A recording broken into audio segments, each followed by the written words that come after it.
चलिए अब आपको ये बताते हैं कि पहले की जो व्यवस्था थी यानी पुरानी व्यवस्था में और नई श्रम संहिताओं में क्या बदलाव हुआ है। पहले अपॉइंटमेंट लेटर जारी करना अनिवार्य नहीं था, लेकिन अब सभी श्रमिकों को अपॉइंटमेंट लेटर देना अनिवार्य होगा। ये लिखित प्रमाण पारदर्शिता, नौकरी सुरक्षा और औपचारिक रोजगार सुनिश्चित करेगा। पुरानी व्यवस्था में सामाजिक सुरक्षा बहुत सीमित थी और बड़े हिस्से के श्रमिक इससे बाहर थे, जबकि नई व्यवस्था में सामाजिक सुरक्षा संहिता 2020 के तहत गिग और प्लेटफॉर्म वर्कर्स समेत सभी श्रमिक सामाजिक सुरक्षा के दायरे में आएंगे। पुरानी व्यवस्था में न्यूनतम वेतन केवल शेड्यूल्ड इंडस्ट्री रोजगार पर ही लागू था और लाखों श्रमिक इससे वंचित रह जाते थे। नई व्यवस्था यानी वेतन संहिता 2019 के तहत सभी श्रमिकों को न्यूनतम वेतन का कानूनी अधिकार होगा। फ्लोर वेज की अवधारणा लागू होगी, जिससे राज्यों के बीच वेतन असमानता कम होगी और जीवन स्तर में सुधार होगा। पुरानी व्यवस्था में एम्प्लॉयर की कानूनी जिम्मेदारी होगी कि वो अपने श्रमिकों का साल में एक बार स्वास्थ्य जांच जरूर करवाएं, जबकि नई व्यवस्था में एम्प्लॉयर को सभी श्रमिकों को मुफ्त में वार्षिक स्वास्थ्य जांच उपलब्ध करानी होगी। इससे समय पर स्वास्थ्य जांच और रोकथाम आधारित स्वास्थ्य संस्कृति को भी बढ़ावा मिलेगा।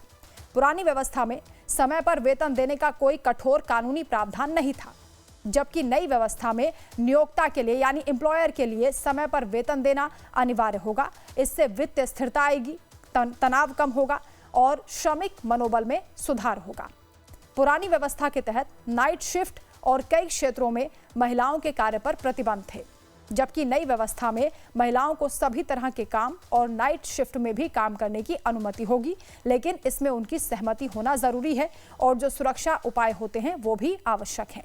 इससे उन्हें अधिक कमाई वाले रोजगार के भी अवसर मिलेंगे।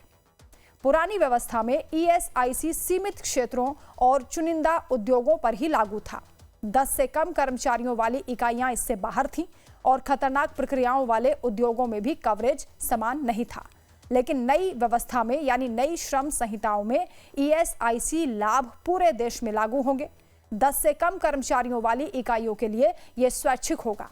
खतरनाक प्रक्रियाओं वाली इकाइयों में एक कर्मचारी भी होगा, तब भी ईएसआईसी का लाभ देना अनिवार्य होगा। पुरानी व्यवस्था में विभिन्न श्रम कानूनों के तहत कई रजिस्ट्रेशन होते थे, कई लाइसेंस और कई रिटर्न भरने पड़ते थे, यानी लंबा चौड़ा प्रोसेस था। लेकिन अब नई व्यवस्था में सिंगल रजिस्ट्रेशन होगा। पूरे देश में सिंगल लाइसेंस और सिंगल रिटर्न की व्यवस्था होगी।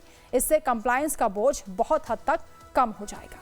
तो सरकार ने पुराने लेबर कोड को बदलकर नई व्यवस्था शुरू की है, जिससे कि लेबर सिस्टम में सुधार होगा, ट्रांसपेरेंसी आएगी और इससे श्रमिकों को सीधे तौर पर फायदा होगा।